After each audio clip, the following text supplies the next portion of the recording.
What's up, guys? Welcome back to the ARTFUL Podcast. It's Matteo here, your host. I'm an artist. In this podcast, I talk about art and I have the pleasure to talk and interview some amazing artists. Don't forget to subscribe to the channel and check all the links in the descriptions. It's a lot of fun. Stay tuned for every episode coming out every Monday. And no further ado, guys.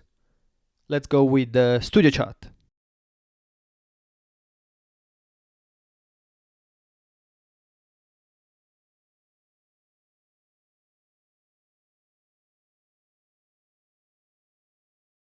Let's just start with introduce yourself and explain to the audience like what are you about and what you at the moment and what you're doing. Okay. My name is Colin McGoughlin and I'm an Irish artist. I'm based in Brussels. I've been here for 3 years now. And my main practice is in painting. Although I have a background in printmaking and illustration, design and music. So I've actually got a colourful past in many different areas. But for the last number of years, my main focus has just been on painting, and that's brought me here to Brussels, first to study and then to remain living here, where I've been based here for the last few years. So. How did you manage during the lockdown situation? Did you as you have a studio, did you manage to go to the studio and carry on your practice, or you had to adjust? I was quite fortunate. I just managed to secure a new studio for myself right at the very beginning of the lockdown. So even though there was restrictions at the time for essential travel, I was able to jump on the bike and kind of get to the studio every day, and that made a huge difference. I mean, I think if I'd left it any later, I wouldn't have found a space, and I was just so lucky, just the right time, right place. So, and I've been here ever since. So but it kind of kept me sane during the lockdown. Yeah, big time. the same here. Unfortunately, I couldn't. I don't have a studio space at the moment because obviously the whole situation. But it was the only thing that kept me going during the day, because I couldn't do anything, and literally it was the only sanity in the insane world that we're living right now. Are they still closed? Are they all studios in Bristol still closed at the moment? Have they reopened? Yeah, they're reopening really slowly, activities and stuff. UK they have this plan through, and it's gonna be end of April, beginning of May, when it's gonna be everything a little bit more open, and they are hoping to get out end of June, completely from lockdown. That's the plan they have laid down. But obviously it depends on if you have any peaks or anything like that. Yeah, of course. Yeah. Hopefully we don't, because hopefully you don't. Yeah, exactly. It's getting too much. It's gone back to normal in Spain, which is crazy. But I'm really, very happy for the Spanish to have gone back to normality. And they had a really bad situation as well. Yeah, they had, but I don't think they were willing to let their economy suffer any worse than they already had. So, but I've got friends in Madrid and they say it's fine. So who knows? We're gonna move to Madrid. I lived there before I came here, so it was. That sounds great. Yeah, it was lovely. Curious about your background. How did you do any studies, art college or anything like that? Yeah, I did. So my background, my first main undergraduate course was in printmaking in NCAD, National College of Art and Design in Dublin. And so that was that was my I went to kind of art school, I guess, and that was my 4 years there. But subsequently after that,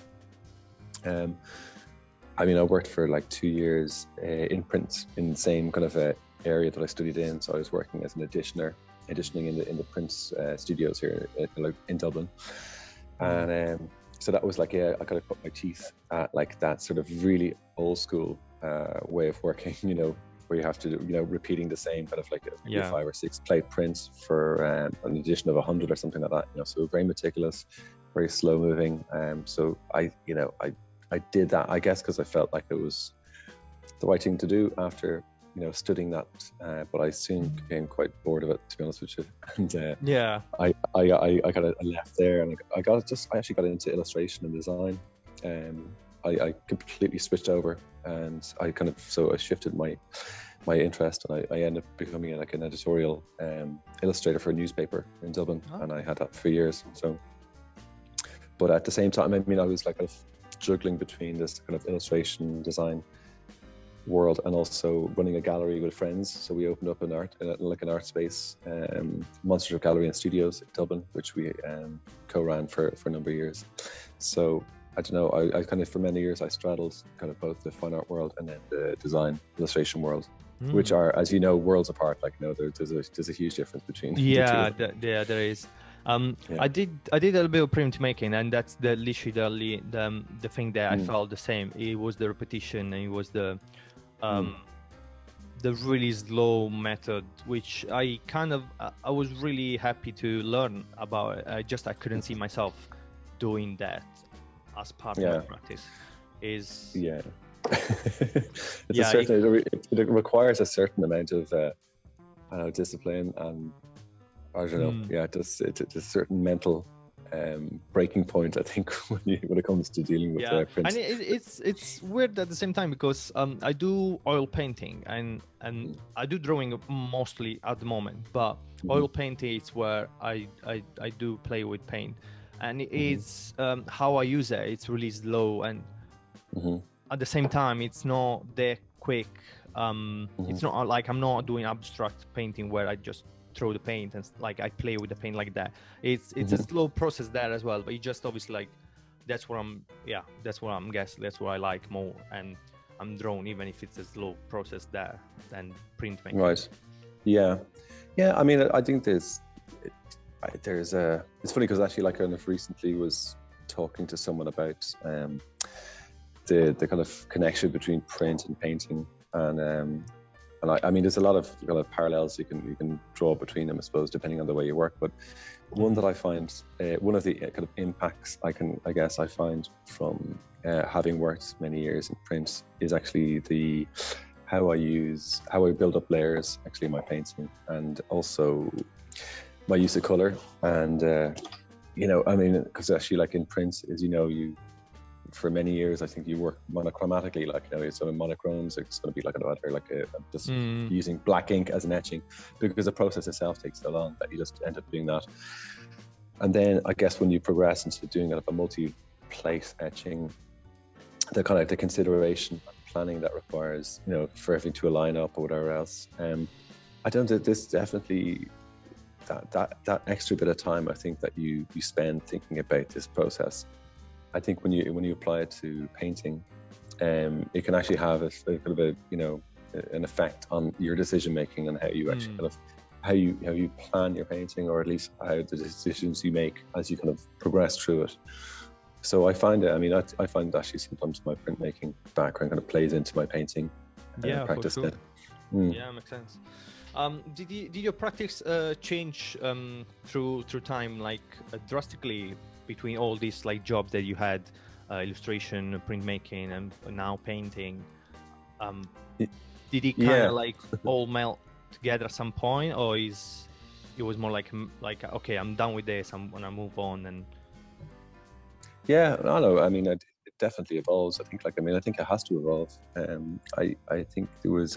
It's funny. I think when I was more concerned with the world of illustration, because you know, there was a connection then between the graphic element of printing that would have led to illustration. And I didn't really, I mean, I was only dabbling in paint on the side, and I always found painting like a lot more experimental, I suppose, because, you know, but with the illustration design, you're always sticking to a kind of a style, or you kind of develop a style, and that becomes your thing. You nearly get recognized actually for a certain way of working. I think if you see yourself as an illustrator, But I did make I think since I shifted to painting, like, my entire practice is changed hugely, of course, like, I've got I think a bit more critically, like, about my work, like, a bit more theoretically, like, so but there, at the same time, there's certain elements, I think it's, your line, kind of everyone's line is very distinct to them. I think, I think everyone has a color palette as well that kind of is quite distinctive of that person. So I think we all have certain elements, I think, that, that are, it basically is the foundation of our practice that remain with us no matter what we do. And your process can change and your interest can change, but there's a few little telltale marks, I think, that like people will still recognize. I can see your line, or I can see your thing, So I guess I completely agree. I think it's one of the most important things as an artist is find that unique like mark and unique on the only thing that you can do and you can transmit to people, like with your painting or with your printmaking or whatever is your practice. And it's true. Do you, because I was looking through your Instagram, this is how I found you and how literally like I really like your work. Nice. And I was looking through your paintings, and it's a between this like figurative and abstract, like a really interesting play of like form and shapes. And I'm really curious, how does the painting start? Because obviously if you have a figurative, like you have a photo, you have a sitting, and you straight away like do reference, like you make the composition. Abstract, I'm not really sure how you do it because I'm not an abstract painting, but I imagine like obviously like it's more from like a imaginative point, like starting, or could be colors, or could be anything like that. But it's really interesting your way of creating those shapes and form which relate to human forms of a subject that you want, and you can see that, but at the same time it's not, and it's really, really interesting. How do you start? How do you start with your painting? Thank you very much, by the way. That's very nice to hear that. No, it's the truth. So cheers, man. It's funny. I ended up going back and doing my master's recently enough, after many years of not being part of the institutional kind of environment. So when I entered as a mature student, I was going in with quite I would say narrative work. Like, I mean, it was quite figurative, quite stylized. I knew how to paint, and I knew it was certain kind of elements of my work that I felt were in place. But at the same time, there was huge gaps in the sort of in the kind of critique or self-critiquing of the work that I had yet to learn. And I think a lot of my painting since then, in fact, is actually kind of questioning kind of a lot of the fundamental aspects of painting itself. So, for example, like if you're to work figuratively, like, I kind of question, like, kind of why paint a figure? I mean, like, why don't just take a photograph of someone, or if you're going to paint someone like absolutely realistically, like, well, then go and do it. But I mean, I think the art falls on its face at that point. It ceases to become interesting. And I mean, I'm quite interested. I mean, of course, there's a starting point for the source material that I find. But as soon as I find that, whether it's a figure or if it's a landscape or an object, it's like the source material, of course, is I'll talk about that in a bit. But I think the painting process, then, for me, what I find interesting is to kind of play with this kind of the friction area between what can be represented and what can't be, like, this area between kind of abstraction and figuration, or abstraction and reality. So I'm kind of not only kind of maybe doing it for the viewer, but doing it for myself as well, actually, like, as I'm painting, making decisions that are constantly like kind of pulling and pushing from this point of stability, like, with what you're looking at.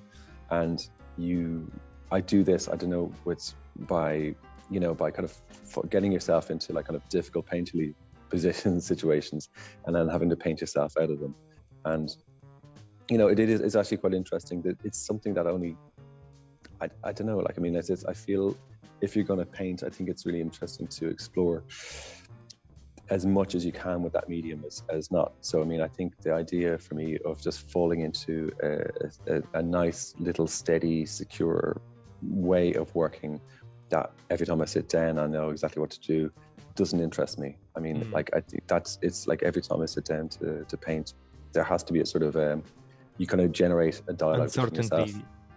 Yeah, and then you just have to. I mean, well, I certainly have to kind of start.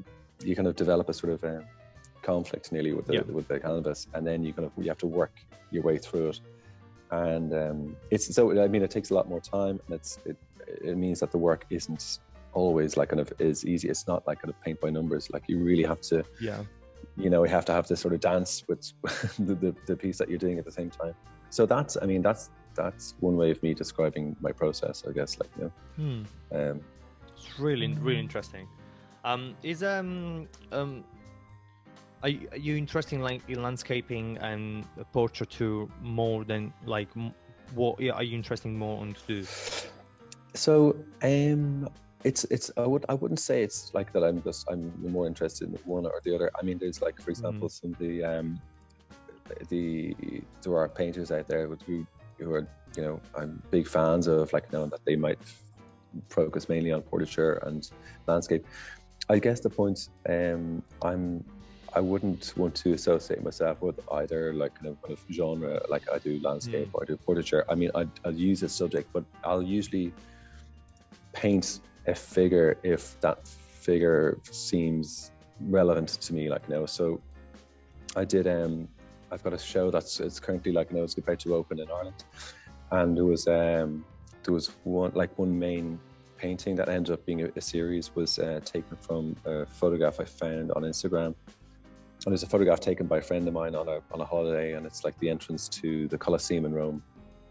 And there was something that's really, I mean, jumped out at me about this image. It was the way that the light, the sun was casting a shadow on the walls. You're looking through an archway, and then there was another false painting of what the Colosseum looked like back in the day. Like, the way sometimes when they're doing reconstruction work, they'll have a fake thing. So there was that, and then there was a group of tourists on, like, just standing above it. And there was something, sometimes you just see an image and, like, there's so much dynamic, or there's something kind of happening already, activating in it.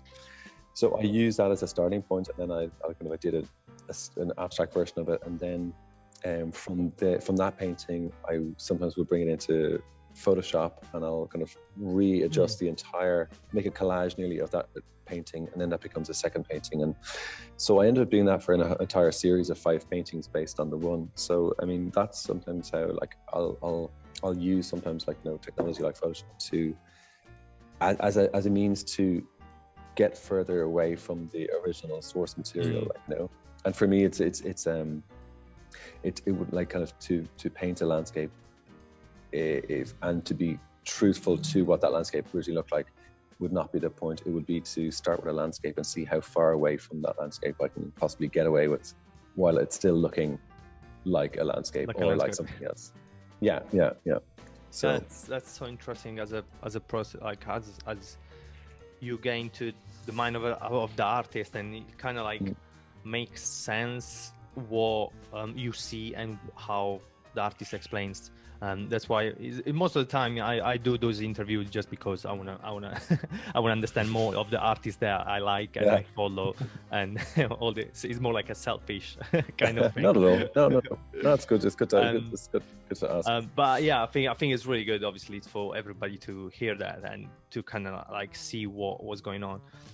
It seems like it's really important to you, the subject matter, like what are you painting, because it seems like you don't just paint for the sake of it. You don't just do it for like whatever commercial reason, but it seems like that you need to have the connection with the subject to start thinking about creating a painting.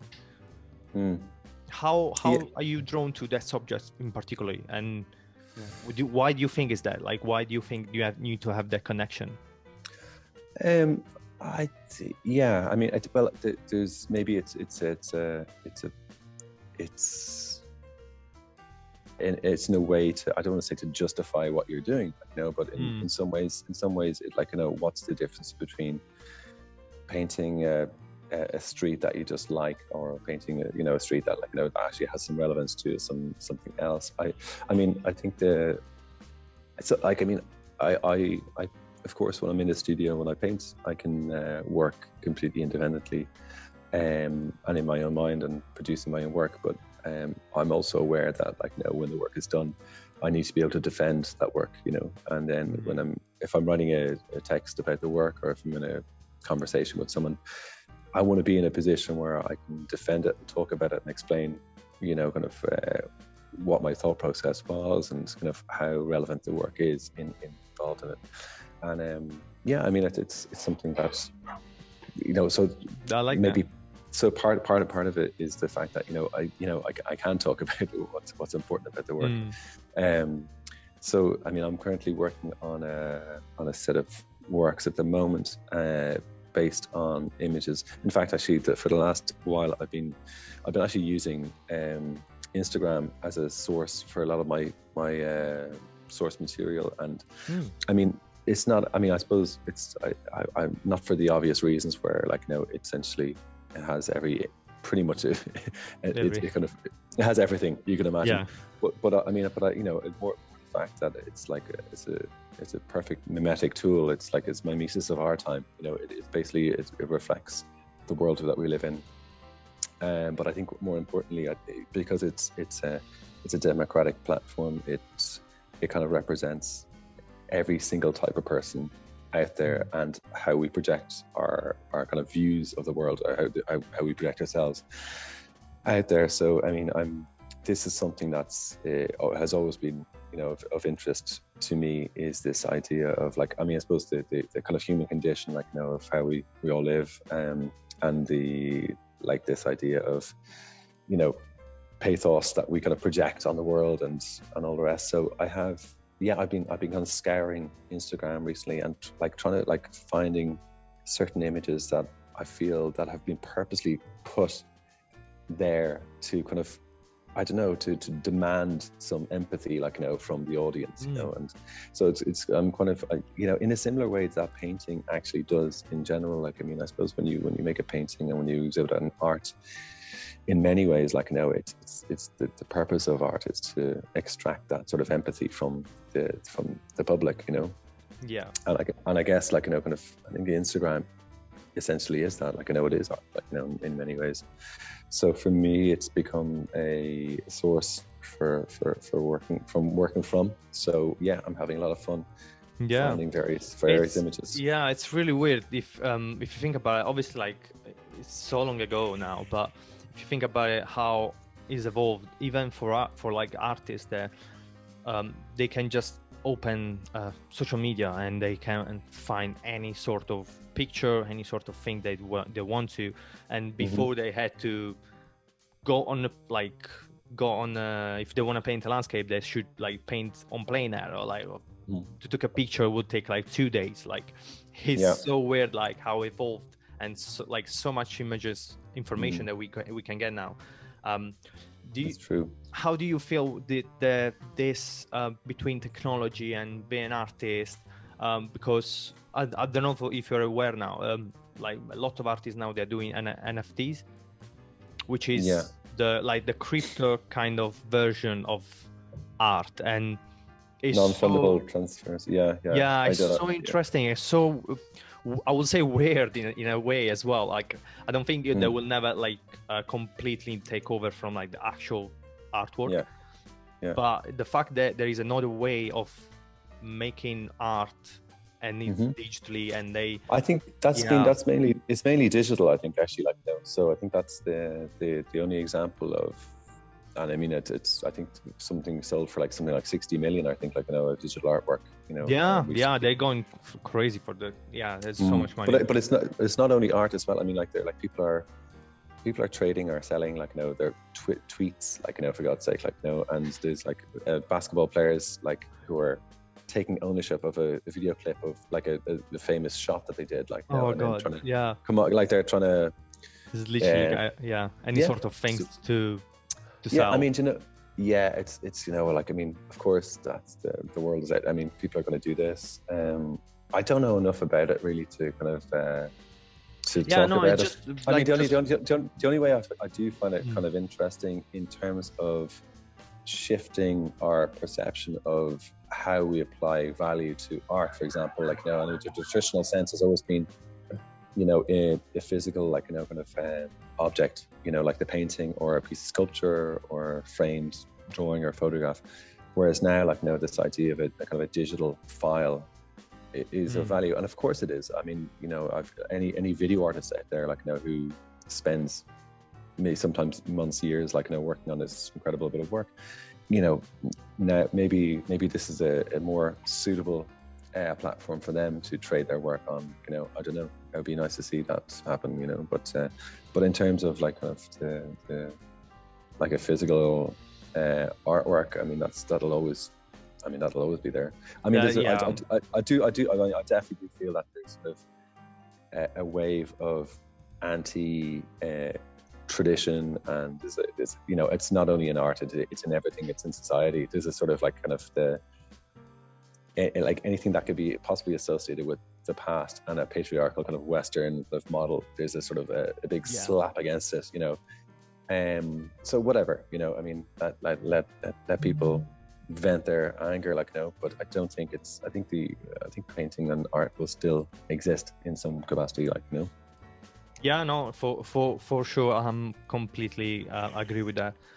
It's just, it's really interesting how technology is literally like in every single aspect in our life right now, and it's even in art and how we trade art, and it's just another way of exposing yourself, basically. How did you stay motivated, especially during this period, because every day looks the same? There is not really any different from yesterday, tomorrow, and sometimes being in that position as an artist, you need that creative outlet and try to be creative. How did you manage to do that through lockdown?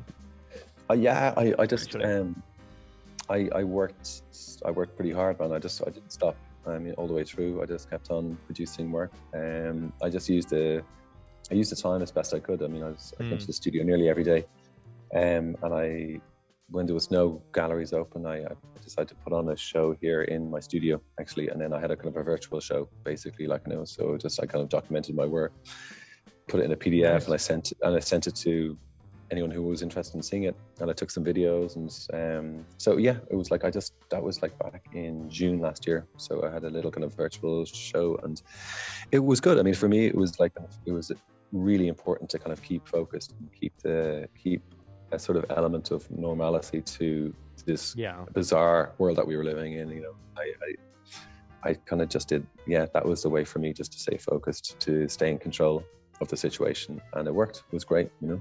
It actually totally works. So I mean, it was you kind of need to adapt, obviously, on what's happening. I was never going to have a digital exhibition before this situation, but then I had a digital exhibition during lockdown, and cool. It was the only way to exhibit, and I really wanted to expose just exhibit my stuff, and it was too long that I didn't do that. But it's a good thing that it's great that you did it, like, you know, and I think that's the important. I mean, we have to kind of innovate. I know this word innovation, all that, you know, but like it's not even innovate. I think it's more of at this stage it's more of a survival thing, you know, that and not only kind of for us, but I think also just for the cultural industry itself, you know, I think we just need to stay visible. And I've seen pretty shocked, actually, to be honest with you, like, now some of the approach that a lot of the governments have actually taken to trying to maintain and try to save culture. It's pretty scary, actually, how disregarded, like, they just let it, like, washed to the wayside. So I think it's important that we, if in any way that we can, kind of to stay visible and keep on working on it. Yeah, I think it's really important for society, like in general, like have those people like us to create a picture, create an artwork that people can enjoy. They can just take off their mind for like 2 seconds and just enjoy the beautiful artwork that somebody made. That's right. And just made the day. I had people texting me and be like, "Oh, I really enjoy your drawings, and it made my day, and it was really good." And I was super happy to that, just because I posted on Instagram. It's nothing. It didn't. Nothing come out. Okay, it was just really nice to people to appreciate your work in a way. Have you got any influence as meaning like as artist and I don't know, movement that you interested into and that you go back and check them out? It's funny actually. Like I mean, there's a lot of the art. I suppose that would I'd be drawn to. It would be for very I don't know, maybe aesthetic kind of obvious aesthetic kind of drawing. I'm very fond of some of the post-impressionists, Vuillard, Bonnard, Gauguin, and I mean for their kind of just for their basic knowledge of like kind of color and form, absolutely stunning, really beautiful, like compositions. I mean, and then I tried desperately hard not to try and paint too much like them, as well. Yeah. But then I'd be very, I don't know, I kind of have a very strange, like kind of abstract kind of influence as well, that kind of I draw on. So I'm also a musician, and I've been playing music for many, many years. And in fact, it was actually my main profession for many years. So like I was exposed to a lot of classical music and jazz from a very young age, and actually like more so than popular music. So I guess like that in a strange way, like that these sort of that genre of music had a huge impact actually on how I even think about compositions and how I think about work, and like motifs, like kind of rhythms and patterns and all that. I played in orchestras for years, so like playing a lot of like kind of symphonic stuff, and just I don't know, like I mean just the idea I know like music actually plays a big part and is quite impactful for a lot of artists, but it would be for me very much so too. And I think it's just a practice of from a young age having to you sit and practice your part in a big work that would last maybe an hour and a half. So you're part of an interesting kind of performance that unravels over that period of time. And you can see and you can hear like kind of motifs and patterns kind of evolving and kind of unraveling and all the rest. And I guess I just had this, I've had this kind of appreciation for that sort of process of creation. And I often actually find myself applying that similar sort of process to the way I make work actually as well. So nice. Yeah. I mean, I guess it would just maybe, I don't know, because like I've been accused of making very kind of romantic and poetic sort of work, but go figure. It's probably because I'm bloody listening to Chopin all my life, But anyway, it's probably could be something to do with it, no. But I think sometimes something like that, like these sort of these influences that you pick up along the way, kind of then trickle into what you're doing, yeah, for sure, yeah. So I've just recorded an album actually with two friends of mine over here, and it's an ambient electronic album, and it's really interesting because it's like three artists as well, kind of who have worked on this project together. And there's a really interesting kind of layering process where I do the live trumpet actually at the end, and a friend of mine does all the sampling, another friend does all the synths. So we kind of work collaboratively, kind of building this up. And I'm seeing a lot more parallels between actually my work and this particular music project than I would have done in the past. So that's been that's been fun. Nice. It's so interesting how people, like different artists, while I'm doing these interviews, they all have like so much, like it's so different how they get inspired, how they get motivated by, like even like as you said, like by music, which is not like a concrete thing, but it's it's so interesting. I think for me actually, like I think my art practice is very very process orientated. So even though, like, I know it takes the form of a painting and it takes the form of maybe a kind of a figurative work or landscape, like my main concern, like, running throughout is actually the process of actually making, and that's like absolutely central to the way I work, Yeah. Before, I don't want to take too much of your time. As a last question, obviously like the big question, why did you choose art? Why did you felt that was your path? Because nobody stopped me. I don't know. Yeah, probably actually. Yeah, I think I just had a very liberal-minded family who just who supported me in doing it. Honestly, that's actually that's probably the most honest answer I can give, because it's I know there's a lot of people out there like who would have wanted to do it, who maybe even did go to so far as to study it, and then just when they needed that sort of a bit of moral support, like to kind of tell them that it's okay, it's going to be tough, and you're going to live a very fucking different life to most of the people that you know.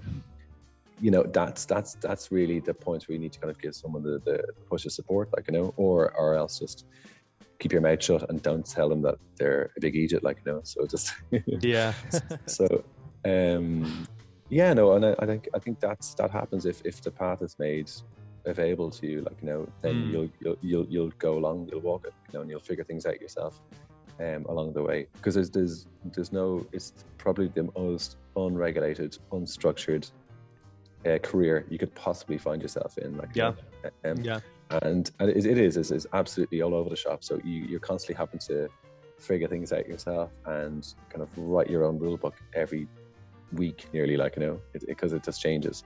It's true. So I think, I don't know, I think there's certain, maybe I'm a bit mad to want to be doing this all the time. There is the little mad element in every single artist that's why we're doing this. You cannot complain there. Exactly. Sure. Yeah. We're all a bit touched. Yeah. Before I let you go, do you want to plug in any Instagram exhibition if you have one currently? And sure, man. I do. Thanks very much. I do. I've got I've got 4 solo shows this year, which I'm very happy about. And the first is going to be in Ireland. Well, we're still waiting for the regulations to change to allow for that exhibition to happen. It's called Percept. It'll be in the Lewin Gallery in Athlone in Westmeath. I'm hoping that'll open in May. And then I have another solo show opening in London, actually, on the 9th till the 16th of May with the Grove Collective and Young Gallery. So that'll be my second. I have another one in August in Hang Tough Gallery in Dublin, and then finally there's a show in Turin in Galleria Weber and Weber in Turin in Italy, and at the end of the year in November. So, but you can just check out my Instagram. I suppose I'll have all my information on that, or my website as well, ARTFUL.com. But there you go. That's my update. I've never had so much updated news to give in my life. Hey, that's a positive thing. Yeah, it's good. You got me at a good time. Nice. Thank you again, Mark, for being part of the podcast. It was a pleasure. Thank you. It was lovely talking to you, man. Yeah. Take care. Thanks.